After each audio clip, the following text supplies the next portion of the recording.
এরপর তারা মায়ের মূর্তি মাথায় নিয়ে হেঁটে নদী পার করতে থাকে।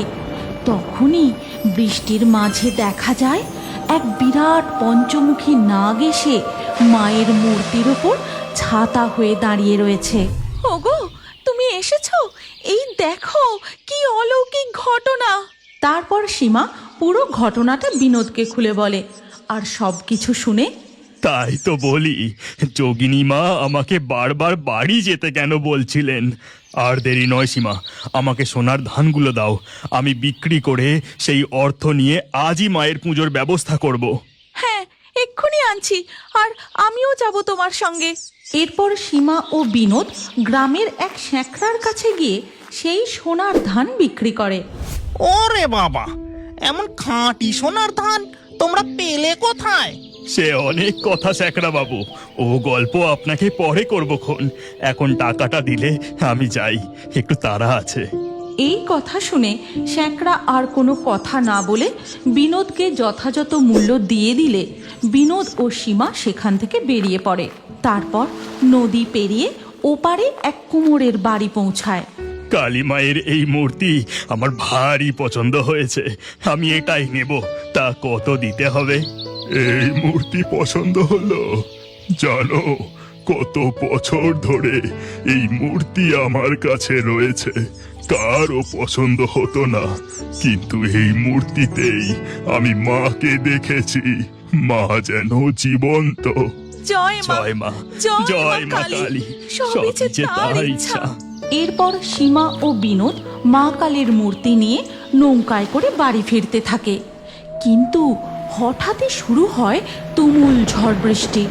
হে কি গো, এ কি ঝড় বৃষ্টি শুরু হলো! নৌকা যে উল্টে যাবার উপক্রম। হ্যাঁ, তাই তো দেখছি, ভরা নদী, নৌকা উল্টালে আমরা না হয় সাঁতরে পার হয়ে যাব, কিন্তু মায়ের এই মূর্তি। আর মুখের কথা শেষ হতে না হতেই এক দমকা হাওয়ায় নৌকা উল্টে তারা নদীতে পড়ে যায়। কিন্তু এ কি অদ্ভুত কাণ্ড! ভরা নদীর জল কমে গিয়ে তাদের হাঁটুর সমান জল হয়েছে। এরপর তারা মায়ের মূর্তি মাথায় নিয়ে হেঁটে নদী পার করতে থাকে। তখনই বৃষ্টির মাঝে দেখা যায় এক বিরাট পঞ্চমুখী নাগ এসে মায়ের মূর্তির ওপর ছাতা হয়ে দাঁড়িয়ে রয়েছে। কেমন যেন শঙ্খধ্বনির শব্দ শোনা যাচ্ছে না, কাঁসর ঘণ্টার আওয়াজ ভেসে আসছে। ভারী অদ্ভুত পরিবেশ। তারপর নদী পার হওয়ার সাথে সাথেই ঝড় বৃষ্টি থেমে যায়, আর সেই সাপটিও অদৃশ্য হয়ে যায়। তারা পিছন ফিরে তাকাতেই, এ কি গো, এই যে নদীর জল আবার পরিপূর্ণ হয়ে উঠেছে, জল একেবারে উথাল পাথাল করছে। আর দেরি নয় গিন্নি, আমাদের মায়ের পুজোর ব্যবস্থা করতে হবে, এসো। তারা বাড়ি পৌঁছে উঠানের এক উঁচু স্থানে মায়ের মূর্তি বসিয়ে বিনোদ ও উৎপল মিলে ছাউনি তৈরি করে। সীমা মায়ের পুজোর আয়োজন করে, সাবিত্রী দেবী নিজ হাতে মালা গাঁথেন। তারপর তারা ভক্তি ভরে পুজো দেয়। কিন্তু তখনই হঠাৎ কোথা থেকে এক পাগলি এসে, তোরা পুজো করছিস, দে দে প্রসাদ খাই, দে দে আমি প্রসাদ খাই। এই তুমি কে? যাও যাও বলছি, এখনো মা কালীর পুজো হলো না আর তুমি সব এঁটো করে দিলে। আমরাও অভুক্ত, পুজো হলে তবে প্রসাদ খাবো, আর তুমি এটা কি করলে? ও উৎপল, বাধা দিস না বাবা, খাক, ও পেট ভরে খাক।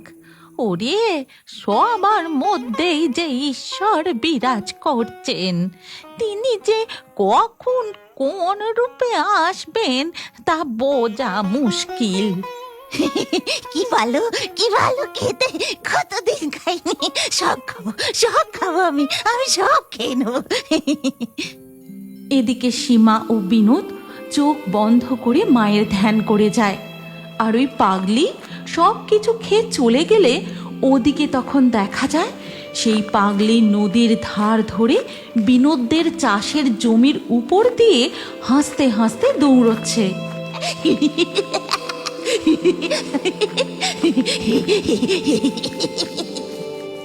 দেখা যায় ধীরে ধীরে ধান জমি ভরে ফসল ফলে।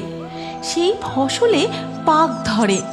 এরপর থেকে বিনোদদের সংসারে আর অভাব থাকেনি কোনোদিনও। এই গল্পের পরবর্তী পর্ব যদি তোমরা দেখতে চাও তাহলে কমেন্টে নেক্সট পার্ট অবশ্যই লেখো।